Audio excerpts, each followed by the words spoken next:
Graça e paz, amados. Boa noite a todos. Que honra é essa poder estar aqui com vocês nessa noite, fazendo o encerramento da Escola Bíblica Dominical. Quero dar aqui de antemão meu abraço a cada um de vocês e ao pastor Ricardo, e agradeço a Deus por esse privilégio de poder estar trazendo a última aula desse ano. Quero orar e pedir a bênção de Deus para que tenhamos uma noite muito abençoada na presença do Senhor. Convido o irmão e a irmã a orarem comigo agora. Feche seus olhos, curve a sua cabeça e vamos orar, pedindo e invocando a bênção de Deus sobre todos nós, a sabedoria do Senhor, para que possamos entender a palavra de Deus. Pai amado, muito obrigado por essa noite. Obrigado a Deus pela última escola bíblica do ano, e que a Tua graça, a Tua sabedoria e a Tua misericórdia venha sobre todo o Teu povo. Eu te agradeço, eu te louvo e te bendigo por essa igreja local, pelo pastor Ricardo e sua família, por cada obreiro que tem ajudado esse ministério, mesmo diante de tantas dificuldades em virtude da pandemia, mas a Tua bondosa mão tem sido com todos os Teus servos. Então, Senhor, agora eu peço, dá-nos da Tua sabedoria, dá-nos da Tua graça e abençoa-nos de uma forma muito especial, agraciando e derramando conhecimento em todos os nossos corações. E principalmente, se faça presente sobre a nossa vida, sobre a nossa família, sobre a nossa igreja, sobre essa igreja local, em nome de Jesus. Amém. Glória a Deus. O tema que o pastor Ricardo passou para mim é uma vida centrada no Evangelho. Gostei muito desse título, achei muito oportuno, porque nos faz pensar um pouco sobre a importância de realmente sermos cristãos militantes e não cristãos nominais. E refletindo e avaliando um pouco esse tema, eu me lembrei muito de uma frase que eu aprendi com o pastor Armando Bispo, lá de Fortaleza.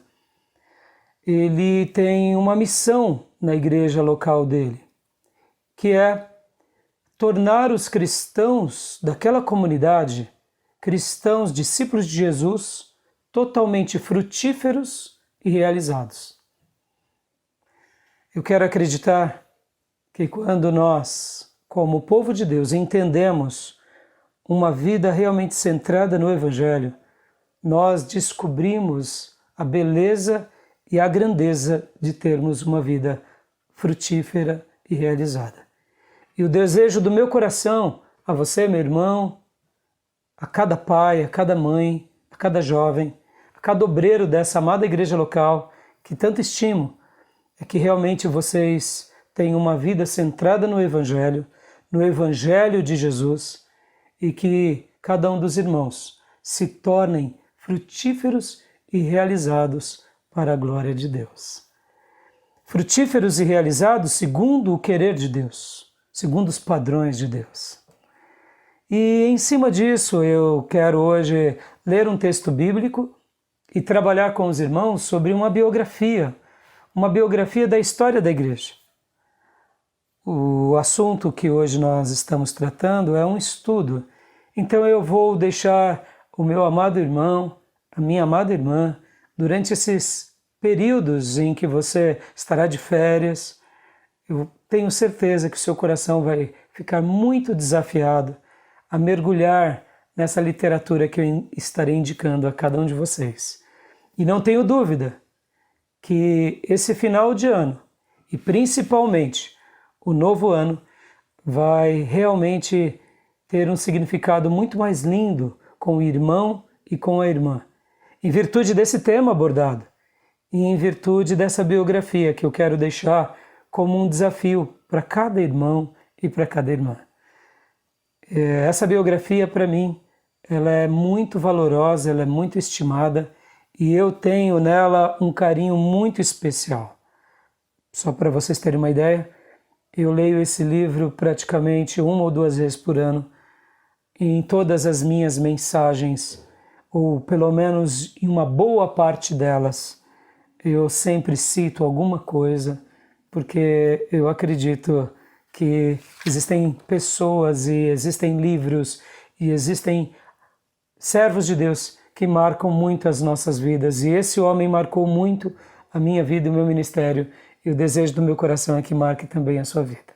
Então vamos começar agora pelo texto bíblico. Eu convido o meu amado irmão, minha amada irmã, a abrir a sua Bíblia no livro de Colossenses, capítulo de número 2, o versículo de número 6 e 7. Este é o texto básico da nossa reflexão hoje. Colossenses, capítulo de número 2, versículo de número 6 e 7. Diz assim a palavra de Deus. Portanto, assim como vocês receberam Cristo Jesus, o Senhor, continuem a viver nele, enraizados e edificados nele, firmados na fé, como foram ensinados, transbordando de gratidão. Esse texto que acabamos de ler, ele é simplesmente maravilhoso.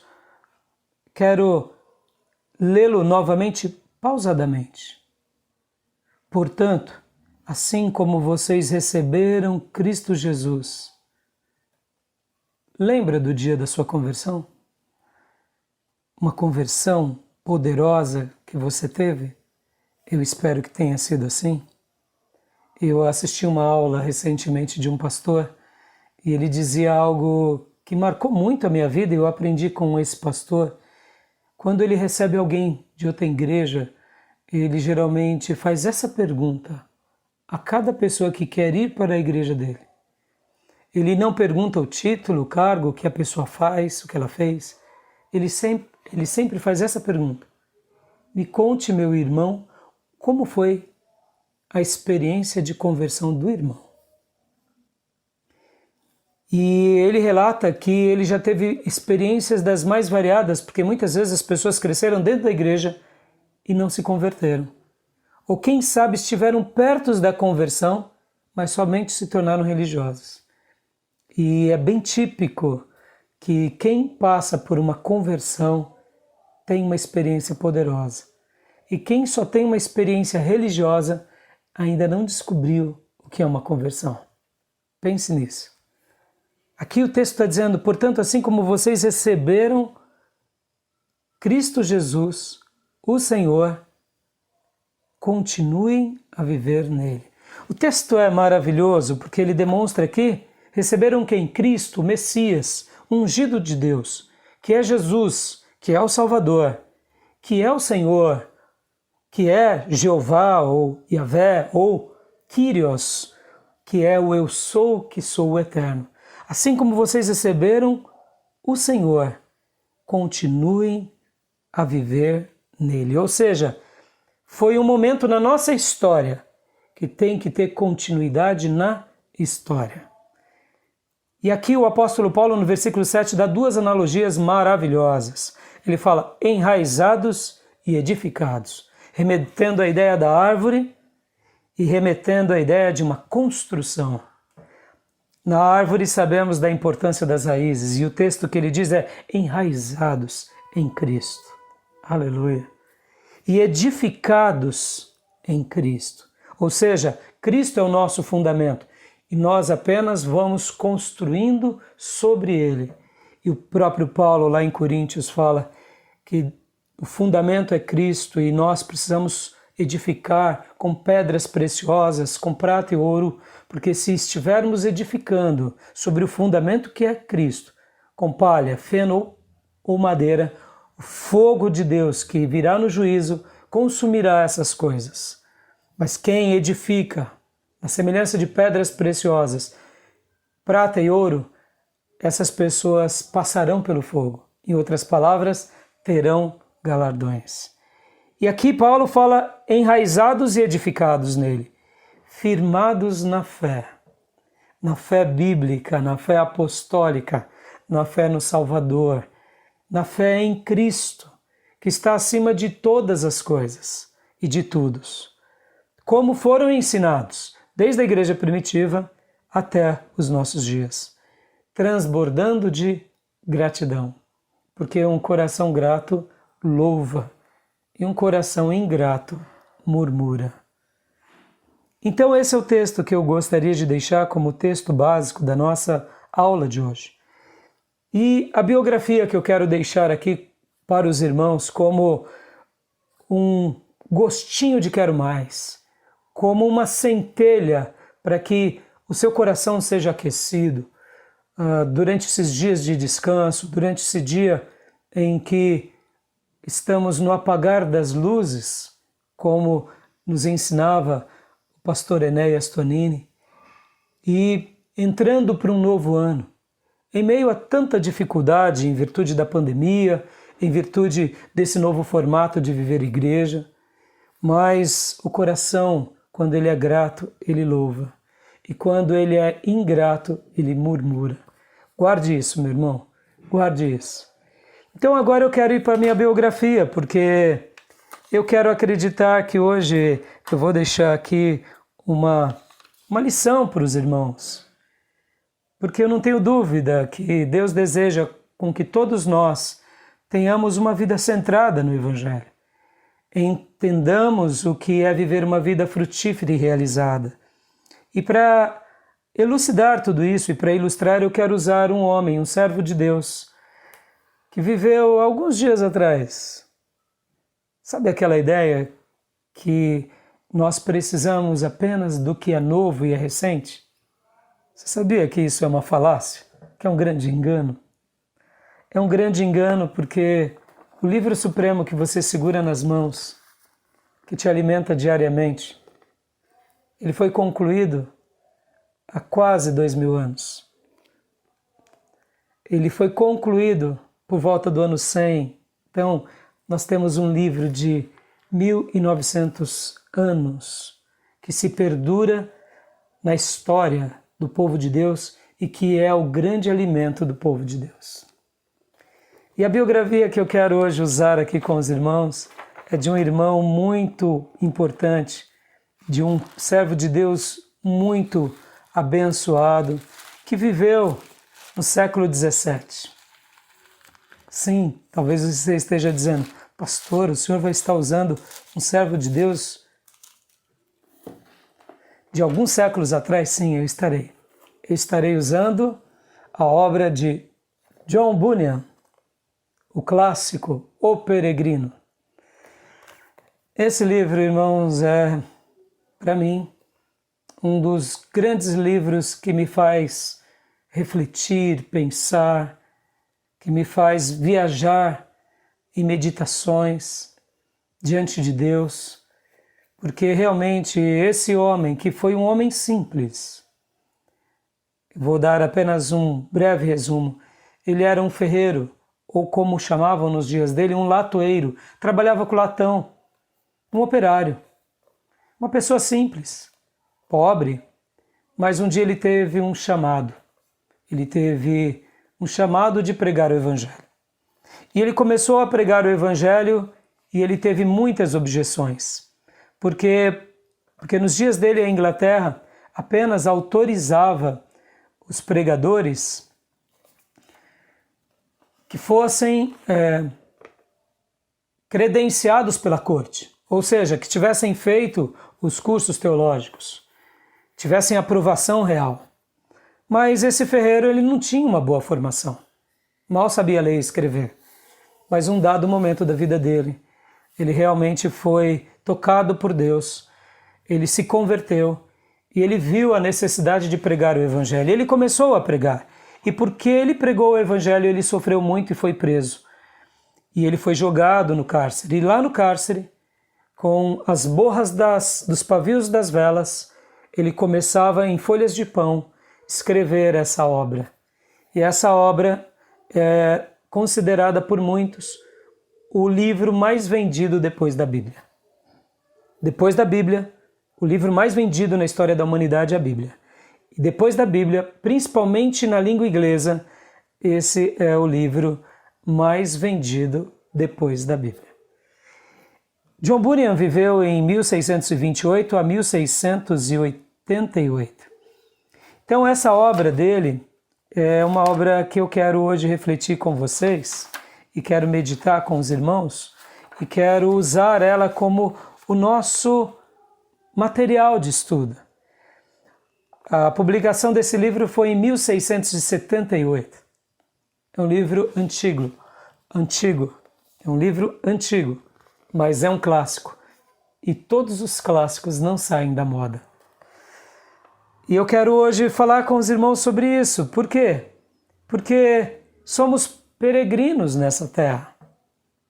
Eu não sei se você já parou para pensar quantos são os irmãos e irmãs que até começam bem a caminhada cristã, mas depois, ora por causa das provações, ora por causa do mundo, ora por causa do diabo, ou ora por causa da sua pouca fé, naufraga.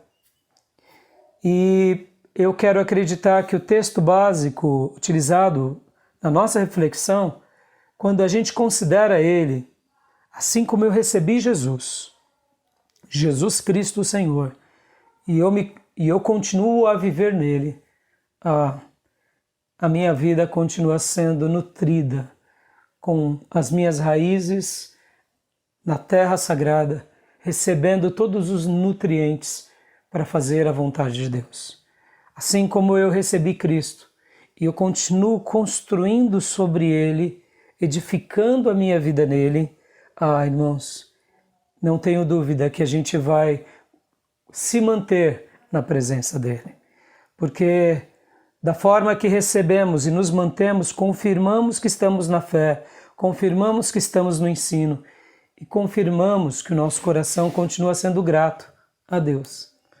Então o desejo do meu coração hoje é te fazer pensar um pouco sobre isso, sobre essa jornada. Esse ano possivelmente foi muito difícil para muitos irmãos, mas eu não tenho dúvida que Deus te ajudou até aqui. Você é um peregrino rumo à cidade celestial. E precisamos nos lembrar sempre, como esse ano, por exemplo, mais do que nunca, ficou claro para cada um de nós que a nossa vida é uma grande peregrinação. Ficou claro para cada um de nós que estamos vivendo numa cidade de destruição, que o nosso coração não pode estar nas coisas dessa vida. E precisamos ouvir o que o Evangelho, precisamos passar pela porta estreita, trocar o nosso fardo, pegar o pergaminho da vitória e prosseguir, mesmo diante de todos os adversários, mesmo que tenhamos muitos inimigos, porque Deus sempre será o nosso grande aliado e colocará diante de nós pessoas como aliadas nessa caminhada para que a gente continue caminhando e peregrinando e cheguemos a Canaã celestial. Então hoje eu quero trabalhar com 4 pontos. Quero trabalhar sobre cristão, essa obra, o peregrino, chamado aqui por Bunyan, cristão. Quero falar depois também da cidade da destruição e as outras situações que se levantaram contra ele na caminhada. Quero falar também sobre os adversários, os opositores que vieram sobre cristão, o peregrino. E também quero falar sobre os aliados. Então, eu gostaria de, em terceiro lugar, falar sobre os adversários que se levantaram contra ele e, em quarto lugar, falar sobre os aliados que Deus sempre coloca diante de todos nós. Falando sobre cristão, esse homem que um dia pegou um livro e começou a refletir sobre esse livro. E quanto mais ele lia o livro de Deus, a sua consciência ficava aflita, porque ao ler o livro de Deus, cristão, notava que Deus dizia que iria destruir a cidade da perdição. E ele era um habitante da cidade da perdição. Deixa eu te perguntar aqui, meu irmão, você é um cristão? Você ama Jesus? O mundo que te cerca é a nova Canaã? Ou será que é a cidade da perdição? Nós estamos aqui de passagem. Você está de passagem, eu estou de passagem. É claro que devemos fazer o nosso melhor para Deus. Devemos pregar o Evangelho, anunciar a palavra de Deus. Mas, de fato, nós sabemos que a nossa vida está aqui apenas de passagem. E que, de fato, o nosso grande tesouro não deve estar aqui. Porque aqui, nessa existência, ela é uma existência de ferrugem, é uma existência onde a traça, é uma existência onde tudo se corrói. E durante esse ano, eu quero acreditar que Deus permitiu essa pandemia para mostrar isso para nós. Que o nosso tesouro não pode estar aqui. Que a nossa riqueza maior da vida não pode estar aqui. Que nós somos vulneráveis diante dessa guerra, uma guerra que travamos contra um vírus. Sabemos que temos sofrido por causa de políticos e politicagens e homens oportunistas. Deixa isso de lado. Vamos falar da dura realidade do vírus. Nós notamos o quanto ele tem afligido tantas pessoas. Muitas pessoas não terão sequer uma sequela, mas algumas sofrerão. Umas mais, outras menos. Algumas famílias se prantearão mais do que outras. Mas Deus permitiu tudo isso para nos mostrar que nós somos peregrinos aqui. E que essa cidade é a cidade da destruição. Que nós estamos aqui de passagem e que o nosso coração não deve estar nas coisas dessa vida. Então, eu gostaria que você lembrasse que você é um cristão que está numa grande peregrinação. Você um dia foi tocado pela mensagem do Evangelho. E eu quero ler aqui um pouco. O cristão, ele foi advertido por uma pessoa. Ele foi advertido por evangelista. E conta aqui Bunyan na sua obra. Olhei então e vi um homem chamado evangelista. Aproximando-se dele e perguntar-lhe: por que está chorando?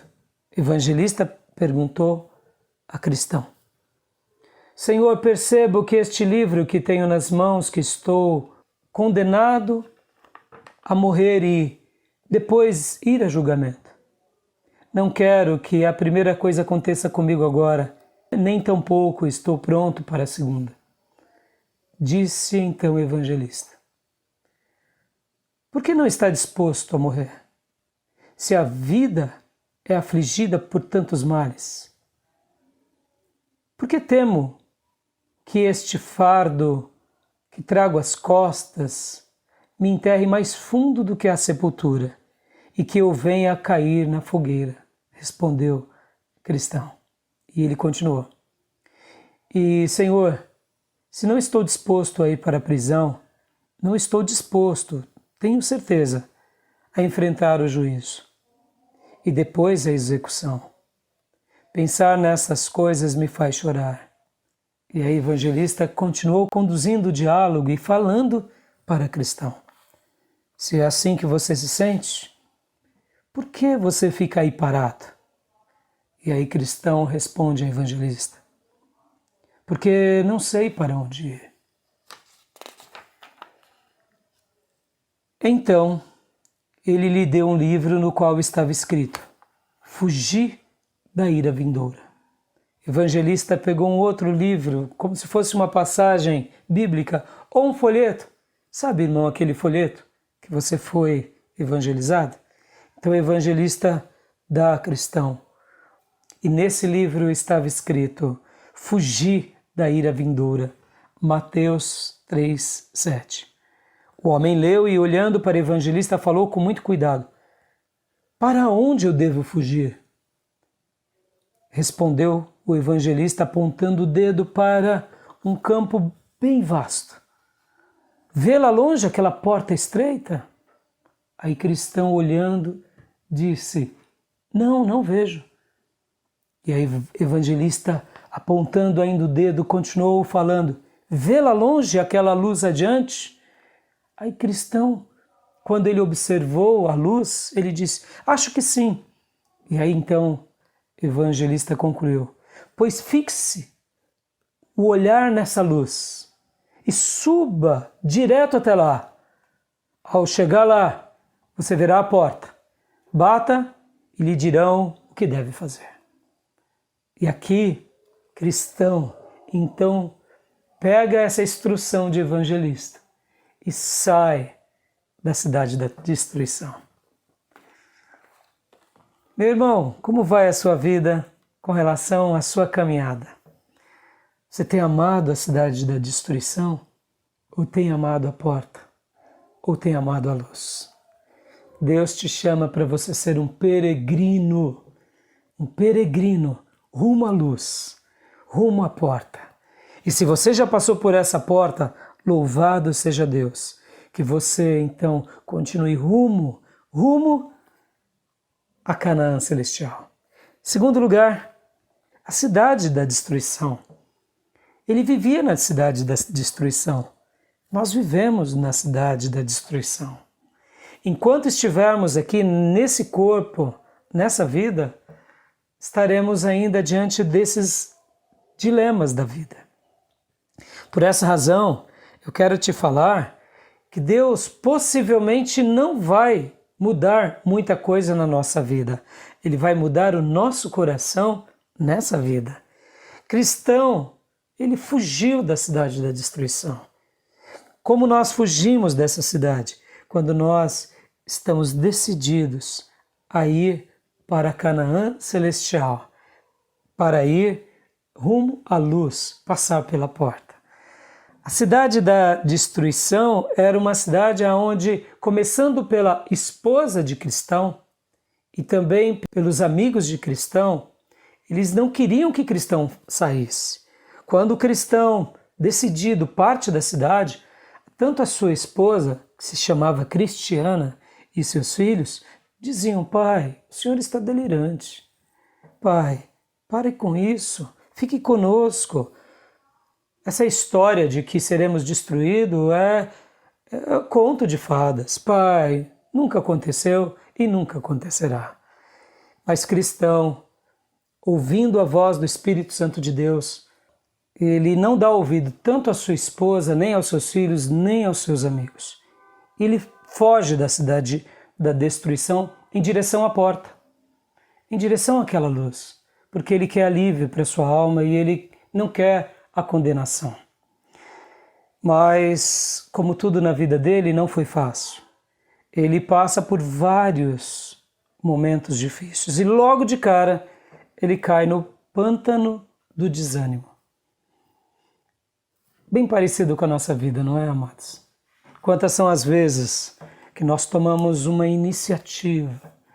Não, esse ano eu vou fazer mais para Deus, eu realmente vou me consagrar, eu vou me dedicar ao reino. E de repente, vem o que? O pântano do desânimo. Mas Deus foi bondoso com o cristão e ele passa pelo pântano do desânimo. E eu não tenho dúvida que você passará também.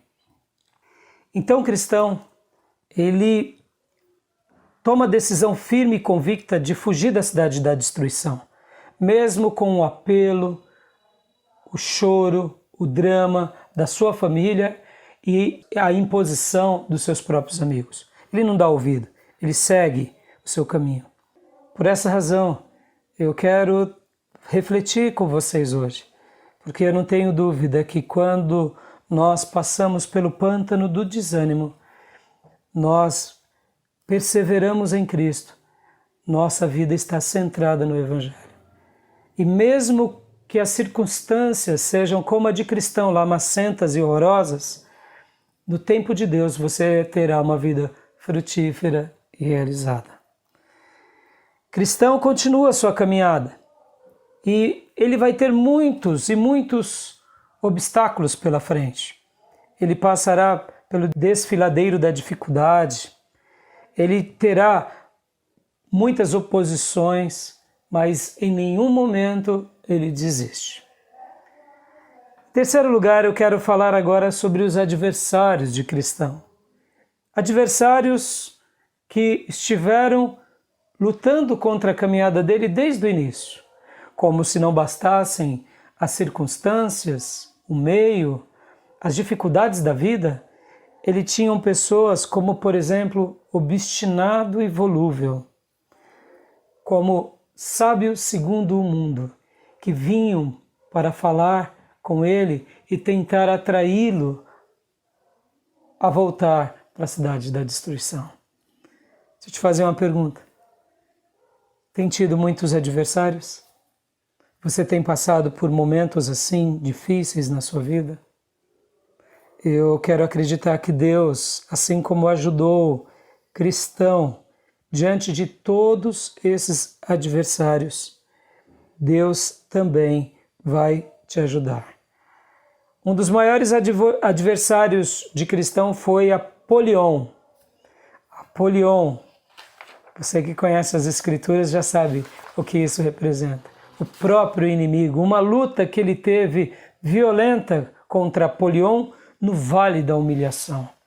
Cristão quase perece, cristão quase é vencido, mas a graça de Deus foi maior na vida de cristão. E ele vence pela bondade do Senhor Apolion no Vale da Humilhação. Assim é a nossa vida, assim é a nossa caminhada. Quantos são os adversários? Adversários que trabalham na nossa mente, muitas vezes tentando fazer com que os nossos pensamentos voltem a ter prazer na cidade da destruição. Quantos são aqueles adversários que vêm ao nosso redor e muitas vezes vêm transvestidos até como amigos. E eu quero acreditar que porque eles estão cegos, na semelhança de obstinado, que era um homem cego, na semelhança de volúvel, que eu era um homem cego, na semelhança de sábio segundo o mundo. Olha que interessante. Veio sábio segundo o mundo advertir cristão. Porque, paremos por um momento, irmãos, ser cristão é praticamente uma loucura. Seguimos um Deus que não vemos, conversamos com Ele, mesmo Ele nunca fisicamente ter se revelado a nós. Seguimos um livro sagrado, dedicamos a nossa vida nessa causa. Somente pela graça do Senhor alguém compreende essa beleza que é seguir o Evangelho. Por isso que os adversários vêm sobre cristão, assim como vêm sobre nós. E nem sempre eles vêm com maldade atroz, como por exemplo fez Apolion, que representa aqui no caso o próprio diabo. São pessoas que não têm o discernimento que temos, mas que tenta fazer com que nós paremos a nossa caminhada e voltemos para trás. Deixa eu te perguntar, você tem tido muitos adversários? Então glorifique a Deus, porque é a prova de que você é uma pessoa que está no caminho da Canaã celestial. É uma prova de que você é uma pessoa centrada no Evangelho. E no tempo de Deus você se tornará frutífero e realizado. E quem sabe essa é a grande razão pela qual você tem sido aviltado. Porque o inimigo tem jogado pedra. Porque só se joga pedra numa árvore com muitos frutos. E agora falando um pouco sobre os aliados. Aleluia.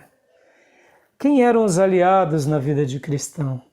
O primeiro e o maior aliado que desperta a consciência de cristão é o evangelista, dizendo, fugir da ira vindoura. Evangelista é essa pessoa que desperta a nossa consciência, assim como faz a Bíblia. Um outro homem que aparece na caminhada de cristão para ajudá-lo é fiel. Ah, fiel, quantas são as ocasiões que cristão precisa de amparo, precisa de ajuda, e Deus levanta fiel para ser esse braço forte, essa pessoa que vai ao encontro de cristão no momento em que ele mais precisa. Vai também a cristão esperançoso, esperançoso. Para quê? Para ajudá-lo nos momentos difíceis. Cristão, nessa sua caminhada, tem bons aliados, tem intérprete, tem boa vontade, tem os 3 seres divinos que quando ele chega ali na cruz, quando ele passa pela porta e ele chega na cruz, algo acontece. Cristão chega à cruz e lá na cruz é liberto do seu fardo. E aparecem para cristão 3 seres divinos. E esses 3 seres divinos abençoam o cristão. O primeiro diz: a paz seja contigo, os teus pecados foram perdoados. O segundo ser divino troca as roupas de cristão, tira os farrapos e agora dá vestes novas, uma muda de roupas novas. E o terceiro ser divino sela cristão e dá um pergaminho, um rolo a cristão e diz para ele: olha, na sua caminhada, toda vez que você precisar se alimentar, então você vai pegar esse livro e vai buscar nesse livro, nesse pergaminho sagrado, nesse rolo, e você vai ter respostas de Deus. Toda vez que você estiver atribulado, desorientado, pegue o pergaminho e receba alimento para sua alma. Então, cristão felicíssimo agora, porque aquele fardo do pecado é tirado das suas costas. Ele segue o seu caminho e aqui os aliados que Deus preparou para ele vão ser amparo em toda a jornada de cristão. Vem cá, meu irmão. Você tem tido aliados? Querido irmão, eu ouso dizer para você que Deus é o seu maior e o principal aliado da sua vida.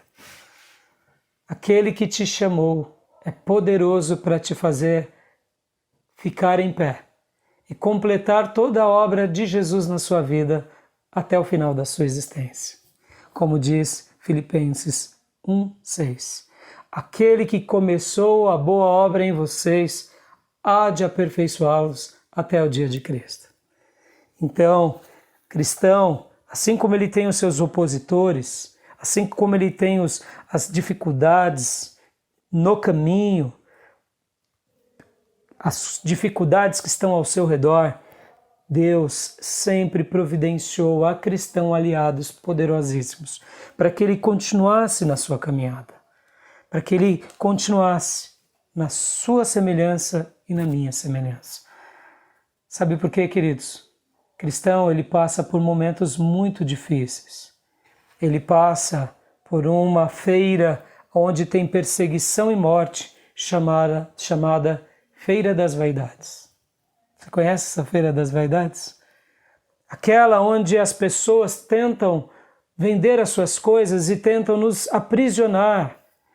E bendito seja Deus, porque fiel estava do lado de cristão nos momentos em que ele vacilou e fiel ajudou o cristão.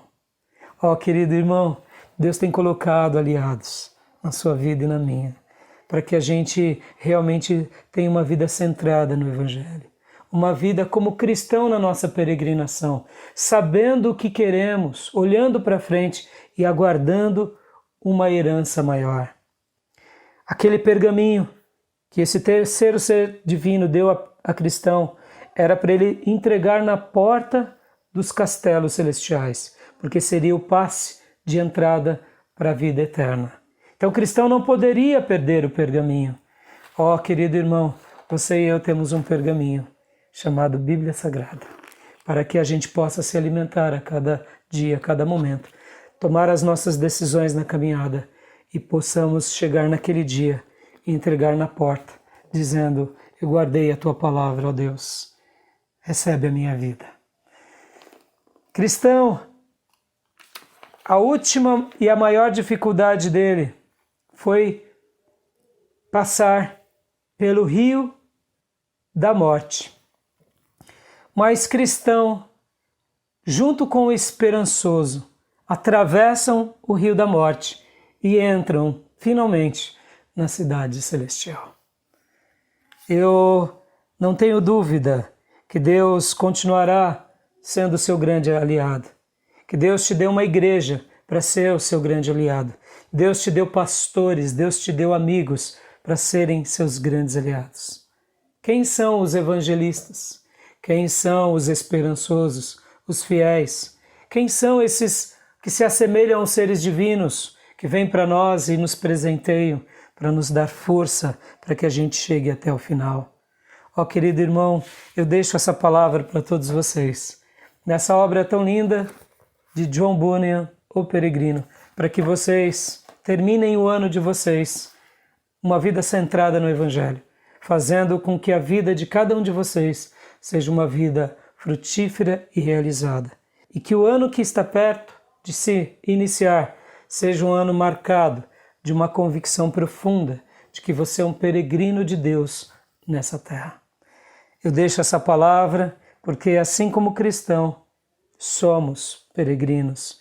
Eu e você temos essa peregrinação pela frente. Há uma cidade de destruição, há o pântano do desânimo, há o desfiladeiro da dificuldade, há a feira das vaidades, há os homens que são os adversários, os seres espirituais do mal, que são os nossos oponentes. Mas Deus sempre será o nosso maior aliado e sempre nos dará condições de triunfar e de vencer, porque a obra que Ele começou em nós, Ele há de completá-lo até o dia de Cristo.